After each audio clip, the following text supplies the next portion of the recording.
ancestors, Toussaint is still using that flag. But now Toussaint was captured in 1802. So as a result, Dessalines took over. And then when he took over, there was an important battle that ensued in this section of Haiti called Cul-de-Sac. And it was a battle between Pétion, who was also a commander, and against the French troop under the direction of a certain individual, Gilbert Gérard.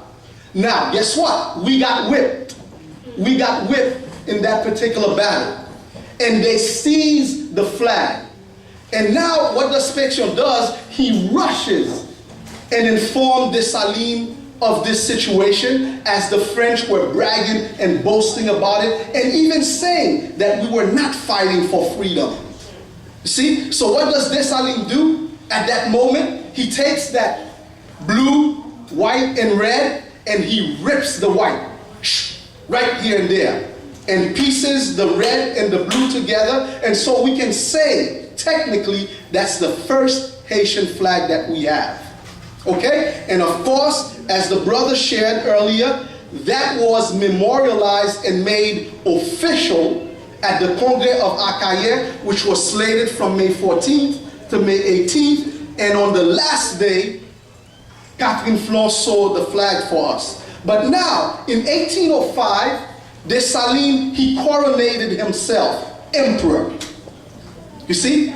Emperor, and one of the other things that he did, he changed the blue and the red. From the blue to red to black and red. As he said, de pou mette pion sou te Haïtia, ou mette polonais, ou se noir yo ye.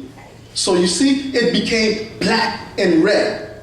Now, in 1806, Dessalines dies, and of course, turmoil as Haiti becomes divided. In the north, you had Henri Christophe who ruled, and he honored the black and red of Dessalines. And in the south, Pétion changes it back to blue and red, and he provides us with this coat of arms and l'union fait la force symbol. Right? So now, this particular flag from Pétion, originally, it would prevail until 1964. Then François Duvalier became the president, and he returned. We could say François' flag was a synthesis of Dessalines and Pétion. Why? Because he returned back to the black and red while keeping the coat of arms and these famous words, l'union fait la force. Okay?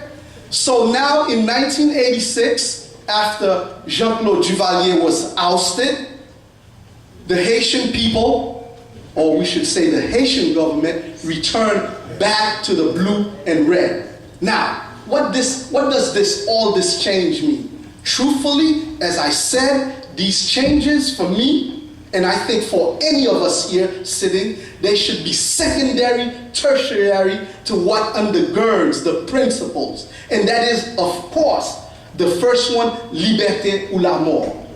We have to honor our great ancestors. They paid the price. They gave their blood so that you and I can be free. We have inherited a legacy of struggle.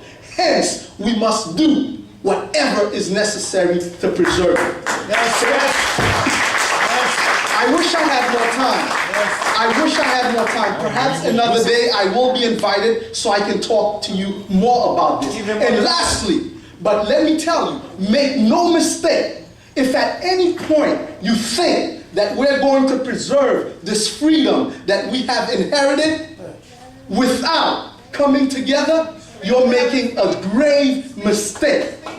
You understand? We need 5 more minutes.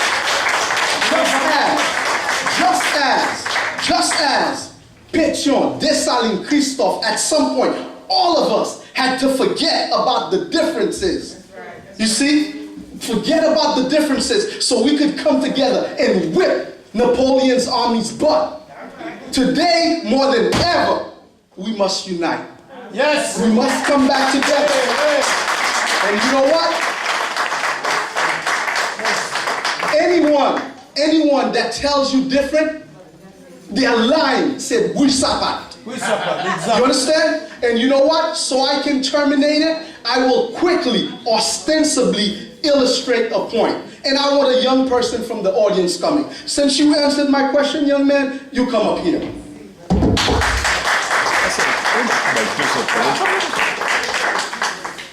Just to illustrate the concept. Now, you look relatively strong. Let me see, man. You got some muscles? Man, represent. All right, getting there, man. You think you could break this cinnamon stick? Try. Oh, you did that relatively well. Yep. And with agility and efficiently. Now, brother, because you look so strong, I'm going to ask you if you can please break this for me, this bundle of stick.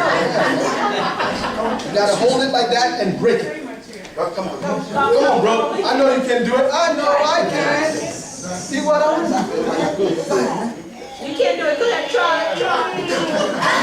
It's okay, brother. Don't feel bad. Even I cannot do it. So what do you think I'm illustrating here? When you get together, you gotta get together. Unite strong. We are undefeatable. And as in the Kenyan proverb, there's a Kenyan proverb. Thank you, my brother. You're the man. If you're wrong, I don't want to be right, player. You're the future. Now, as the Kenyan proverb says, sticks in a bundle are unbreakable. And I guarantee you, I can take the strongest person in the world and I dare them to break this bundle. It cannot be done. So as such, family, I leave you. I wish I had more time, but perhaps in the future, we'll have the chance to do a little more talking.